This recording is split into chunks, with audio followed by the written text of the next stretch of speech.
Chapter 5. Now it came to pass on the third day that Esther put on her royal apparel and stood in the inner court of the king's house over against the king's house. And the king sat upon his royal throne in the royal house over against the gate of the house. And it was so, when the king saw Esther the queen standing in the court, that she obtained favour in his sight. And the king held out to Esther the golden sceptre that was in his hand. So Esther drew near and touched the top of the sceptre.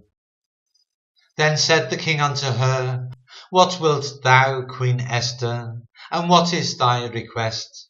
It shall be even given thee to the half of the kingdom. And Esther answered, If it seem good unto the king, let the king and Haman come this day unto the banquet that I have prepared for him. Then the king said, Cause Haman to make haste, that he may do as Esther hath said. So the king and Haman came to the banquet that Esther had prepared. And the king said unto Esther at the banquet of wine, What is thy petition? And it shall be granted thee. And what is thy request? Even to the half of the kingdom it shall be performed. Then answered Esther and said, My petition and my request is, if I have found favour in the sight of the king, and if it please the king to grant my petition and to perform my request, let the king and Haman come to the banquet that I shall prepare for them, and I will do tomorrow as the king hath said. Then went Haman forth that day joyful and with a glad heart.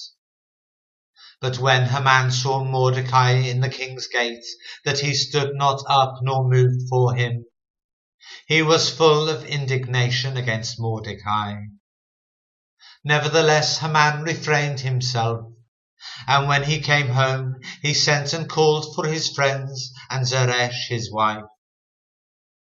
And Haman told them of the glory of his riches, and the multitude of his children, and all the things wherein the king had promoted him, and how he advanced him above the princes and servants of the king. Haman said moreover, Yea, Esther the queen did let no man come in with the king unto the banquet that she had prepared, but myself, and on tomorrow am I invited unto her also with the king. Yet all this avail me nothing, as long as I see Mordecai the Jew sitting at the king's gate. Then said Zeresh his wife and all his friends unto him, Let a gallows be made of 50 cubits high, and tomorrow speak thou unto the king that Mordecai may be hanged thereon. Then go thou in merrily with the king unto the banquet. And the thing pleased Haman, and he caused the gallows to be made.